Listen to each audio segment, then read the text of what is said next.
Joining me right now to discuss, retired Marine intelligence officer, host of the Strat podcast, Hal Kempfer. Thank you so much, Hal, for being here. A major victory to have these 3 hostages released alive this weekend in spite of Hamas's initial threat that was going to call the whole weekend off. In regards to phase 2 of negotiations, Prime Minister Netanyahu says he will convene a meeting tomorrow with his cabinet.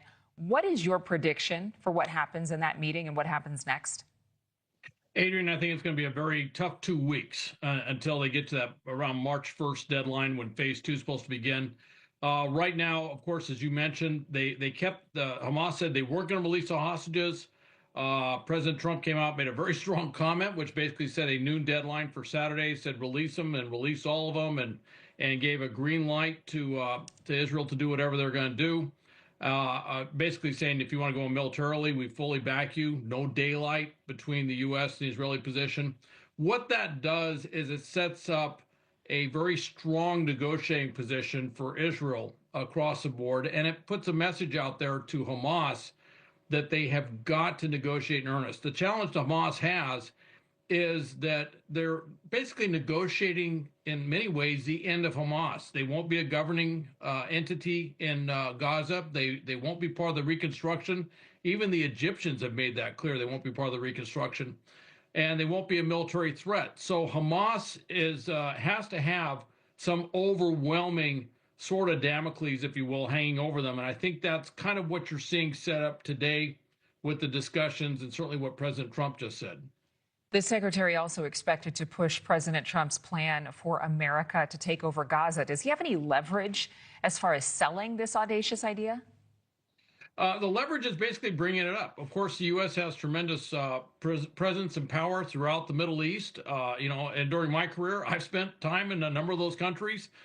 We have quite a military presence throughout the Middle East, and influence going back. We have very close relationships with a number of countries. So yes, he does have some leverage.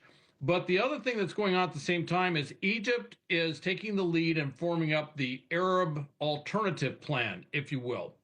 And that's something that's been languishing for quite some time. In fact, part of this negotiation strategy, throwing out this is a way of forcing the Arab states, Jordan, Egypt, Saudi Arabia, and others, to come up with an alternative plan, which they have not wanted to do because it puts them on record behind a plan.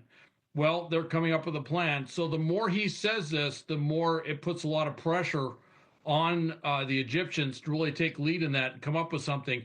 And they have to do it before the 27th. They have to do it by the end of the month because that's when they're having a Cairo summit to discuss what this plan is going to be. So the pressure's on them as well. There's more pressure in Saudi Arabia with these high-level talks between Secretary of State Rubio and Russian officials about ending the war in Ukraine. I thought it's very interesting. Ukraine's not invited to be a part of these talks.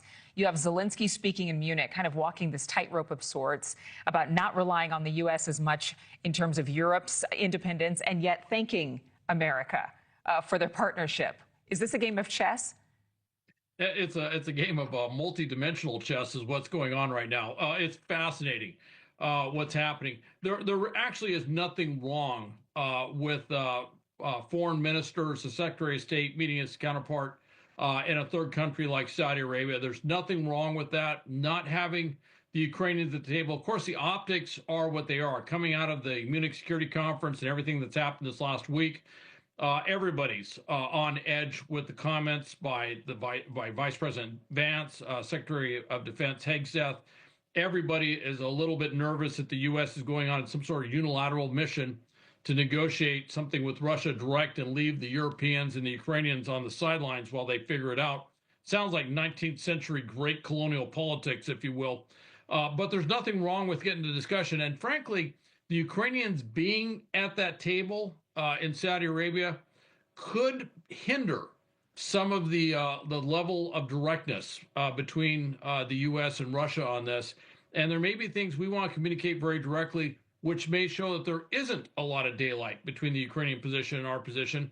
I don't think we're going to say that publicly. I don't think we want to signal exactly where we are, but that's one of the issues. It's going to be very fascinating to see how all of these egos deal with the change coming. Thanks so much for watching. Go to joinnn.com to find NewsNation on your television provider. And don't forget to click the red subscribe button below to get more of NewsNation's fact-driven, unbiased coverage.